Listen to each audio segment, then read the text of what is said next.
Seja bem-vindo ao Echo Journal Club, o podcast que traz as últimas atualizações em ecocardiografia, de forma prática e direta. Eu sou a Bárbara Linhares e ao meu lado está o Felipe de Oliveira, criador do Eco Descomplicado. Juntos, exploramos os artigos científicos mais relevantes e aprofundamos o conhecimento em imagem cardiovascular. Prepare-se para mergulhar nesse universo fascinante e transformar sua prática clínica. Seja muito bem-vindo, seja muito bem-vinda a mais uma edição do Echo Journal Club. Meu nome é Felipe, eu sou cardiologista e cardiografista e criador do Eco Descomplicado. E para esse projeto, eu estou aqui acompanhado da Bárbara. Olá, pessoal. Eu sou a Bárbara Linhares Landesic, sou cardiologista e ecocardiografista do Hospital Biocor Redditor, em Belo Horizonte, e sou criadora do podcast The EcoCast, que trazemos atualizações em cardiologia e ecocardiografia para vocês. Tenho certeza que, na nossa especialidade, sempre há algo que a gente pode aprender uns com os outros. Então, espero que esse seja um momento enriquecedor para todos nós. Esse é um projeto que tem por objetivo trazer aí as principais publicações das revistas mais relevantes para o nosso universo aqui da cardiografia, tentando trazer essas publicações de maneira mais acessível para você que faz eco no seu dia a dia. Tenho certeza que isso vai te ajudar também a fazer eco com mais segurança, então acompanha a gente para se aprofundar no universo da cardiografia e seguir se mantendo atualizado.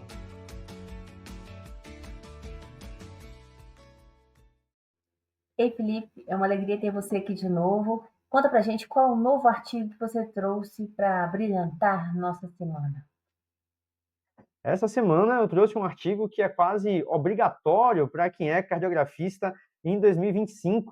Eu trouxe aqui para vocês, na verdade, o trabalho publicado no Circulation recentemente pelo grupo do Sheriff Nagel, que basicamente embasou a nova diretriz de avaliação da função diastólica. Então, achei que nada mais justo do que a gente aqui ter a oportunidade de discutir essa grande mudança que foi proposta aí para a nossa prática cardiográfica, já que a avaliação da função diastólica é feita tão rotineiramente em praticamente 100% dos exames, né? Então, a gente tinha, até muito recentemente, né, o uso da diretriz de 2016 da Sociedade Americana, em conjunto com a Sociedade Europeia de Imagem Cardiovascular, para avaliação da função diastólica, onde basicamente a gente tinha dois fluxogramas de avaliação da função diastólica, fluxograma A, que traria para a gente aí os pacientes que entendam um ventrículo esquerdo com função normal, a gente identificaria os pacientes que têm disfunção diastólica, para a partir daí o fluxograma B, que daria para a gente a possibilidade de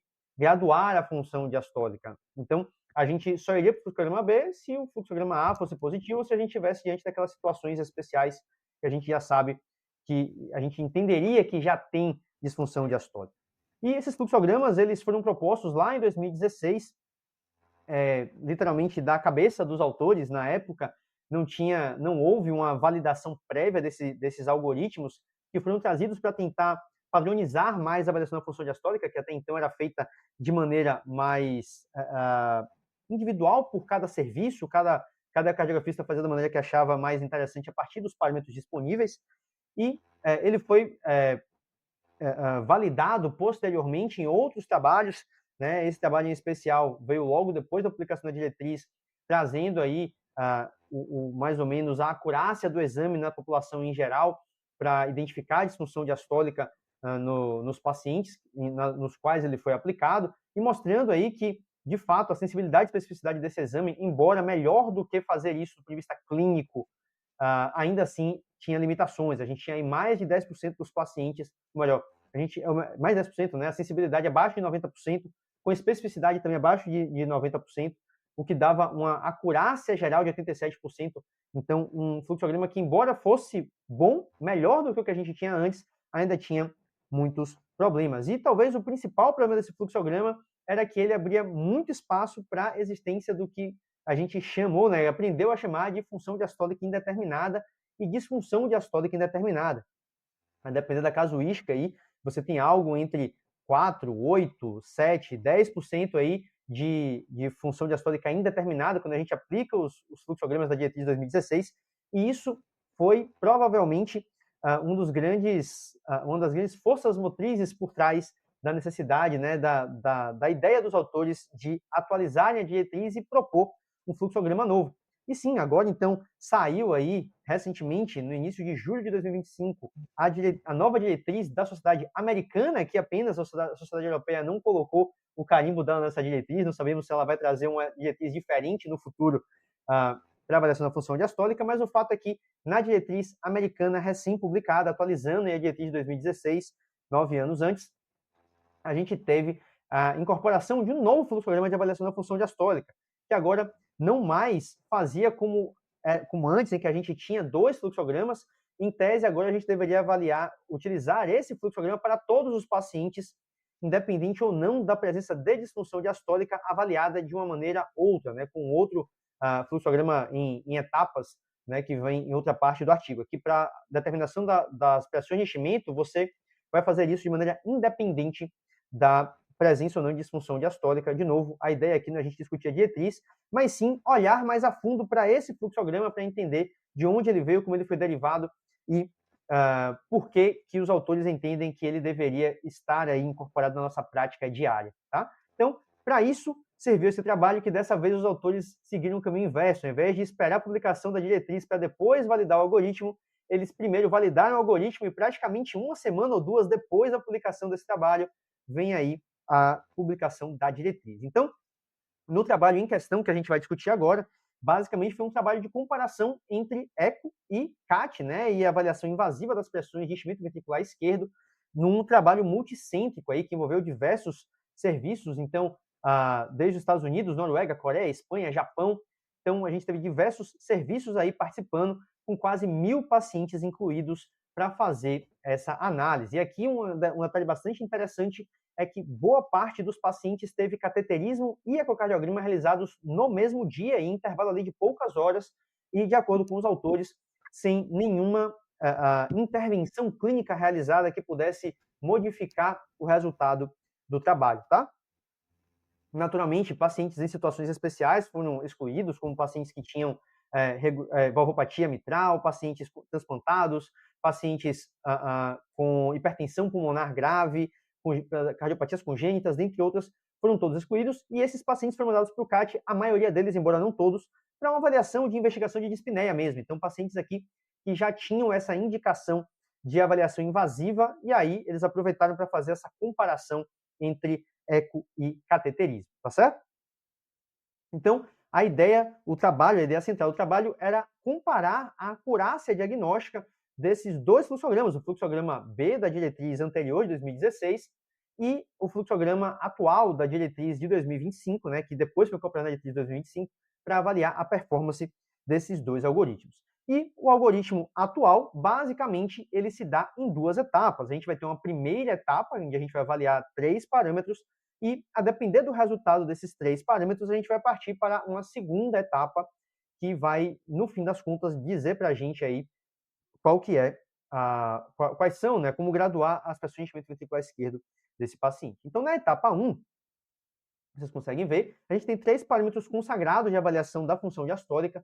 A gente tem a avaliação da onda E' septal e lateral, aqui com valores de corte diferentes dos usados na diretriz de 2016. Então, aqui a gente passa com cortes um pouco mais baixos, de 6 e 7 para septal e lateral, respectivamente, com uma média de 6,5. E isso aí, de acordo com os autores, resultado de trabalhos mais recentes, mais modernos, populacionais, que mostram que a onda E', principalmente em pacientes mais idosos, teria valores de normalidade mais baixos do que usado nas diretrizes anteriores. Na sequência, a relação é sobre a linha, e aqui não mudou nada, a relação é sobre a linha de 14 na média, ou septal de 15 e lateral de 13, e aqui a PSAP, ou velocidade de regurgitação tricúspide, uma primeira já novidade aqui, que foi a inclusão da PSAP diretamente, e não apenas a velocidade de regurgitação tricúspide, como a gente fazia anteriormente, tá? Então, esses foram os 3 parâmetros usados na primeira etapa, e se esses 3 parâmetros fossem concordantes, ou seja, todos positivos ou todos negativos, você poderia concluir sobre a presença ou ausência de disfunção diastólica sem ter que recorrer a nenhum parâmetro alternativo. Mas, caso necessário, a gente partiria para uma segunda etapa em que a gente avaliaria outros 4 parâmetros que trariam para a gente aí o resultado final sobre a presença ou não de elevação das pressões de enchimento ventricular esquerdo. Então, aqui eles usaram 4 parâmetros que foram o strain de reservatório do ato esquerdo, com um corte de 18%, a relação SD do fluxo pulmonar, das veias pulmonares, com um corte de 0,67, ou seja, aproximadamente 2/3 ali na S em relação a D, né? O volume do ato esquerdo, que aqui sai do fluxograma principal e passa para esse fluxograma acessório, com o mesmo corte de 34 ml por metro quadrado, usado na diretriz anterior, e o TRIV de 70 milissegundos, aí um ponto de corte bem baixo do TRIV de propósito, para pegar provavelmente só pacientes com sinais mais inequívocos ali de aumento das pressões de enchimento ventricular esquerdo, tá?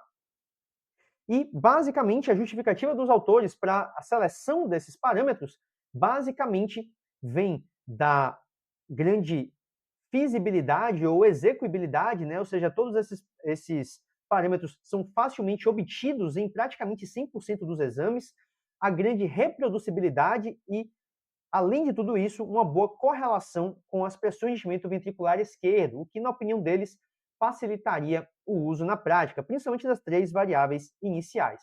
Os parâmetros alternativos já vieram aí como uma opção por terem uma maior correlação com pressão de enchimento ventricular esquerdo depois de passar daquele primeiro filtro dos 3 primeiros parâmetros, tá?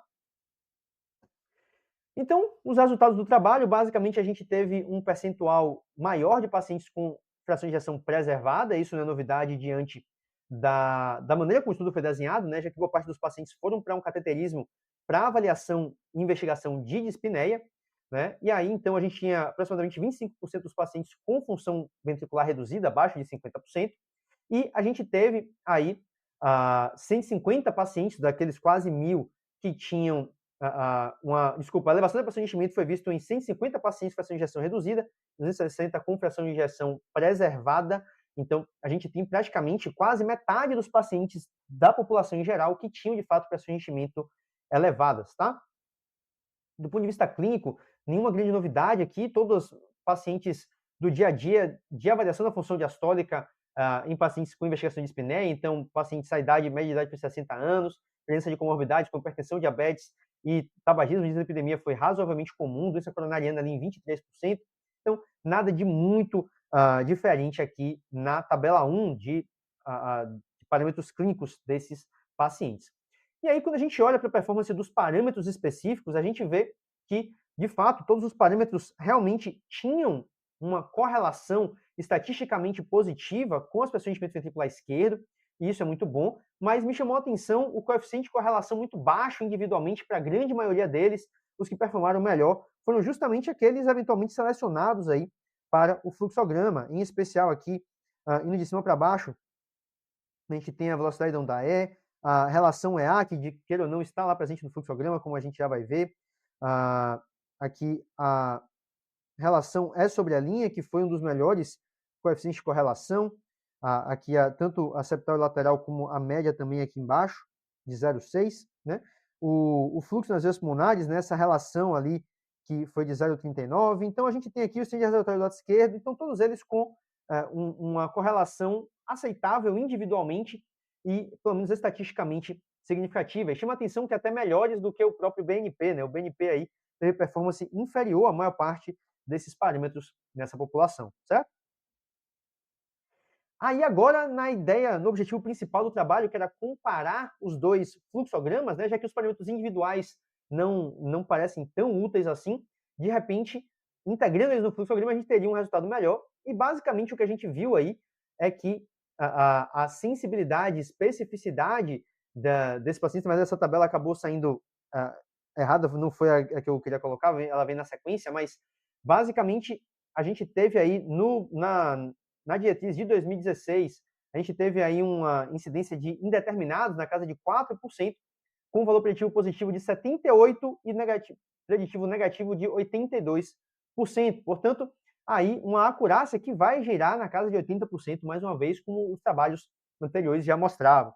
Já o fluxograma novo, ele teve aí apenas 2 pacientes indeterminados, então uma grande quantidade aí, mais de 99% de classificação, né? Ele teve menos de 1% aí de pacientes com função diastólica indeterminada, com valores preditivos positivo e negativo acima de 80%, então aumentando bastante a acurácia desse algoritmo, que chega aí a 86%, tá? Então, aqui, de fato, a acurácia do trabalho, comparando aí pacientes com fração de ejeção preservada e reduzida, e a gente vê que a acurácia do atual fluxograma foi basicamente muito boa, tanto com função ventricular preservada como reduzida, mas ele é melhor do que o fluxograma anterior, sobretudo na função preservada. Então, com pacientes com função ventricular e fração de ejeção acima de 50%, o fluxograma atual teve uma performance geral bem melhor do que o anterior, com a sensibilidade que passou aí de 71% para 85%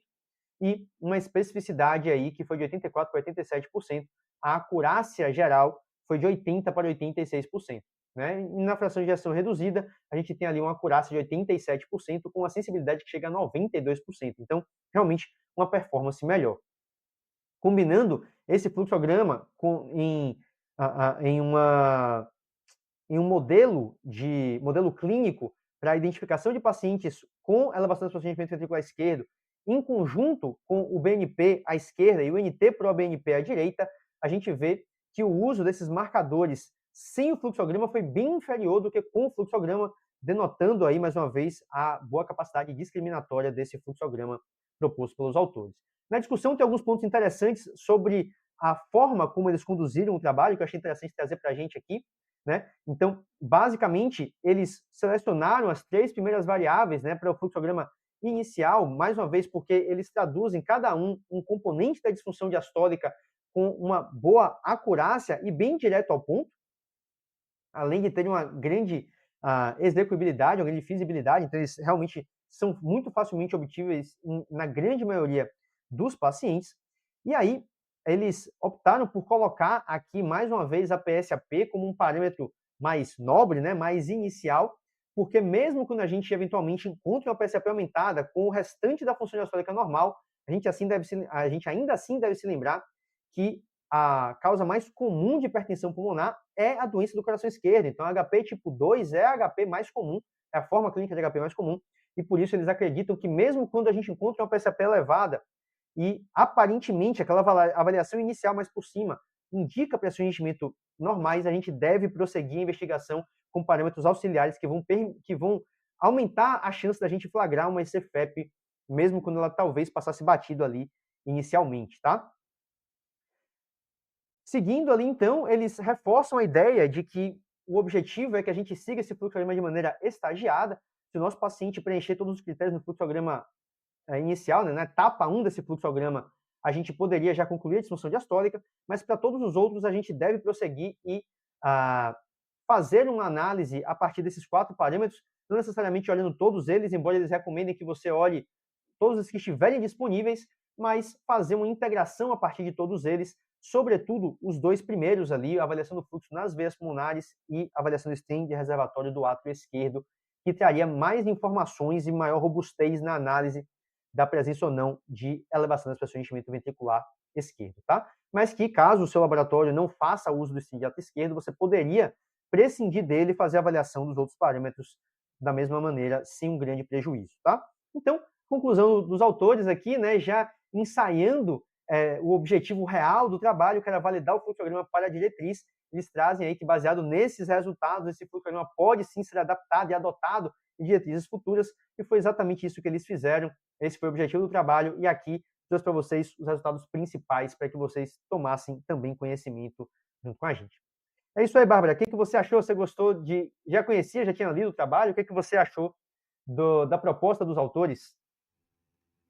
Eu tinha lido o trabalho, é mais um trabalho sobre função diastólica, mais um trabalho sobre pressão de enchimento e a busca pela acurácia diagnóstica, na estimativa dessas pressões de enchimento, do VE e correta graduação da função diastólica é um desafio constante e uma meta eterna, né, da ecocardiografia moderna.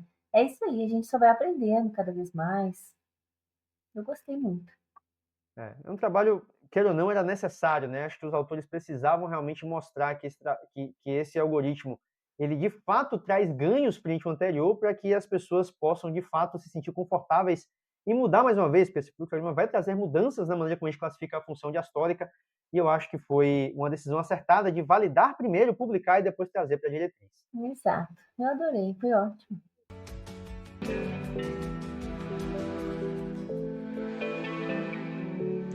Obrigada por nos acompanhar no Eco Journal Club.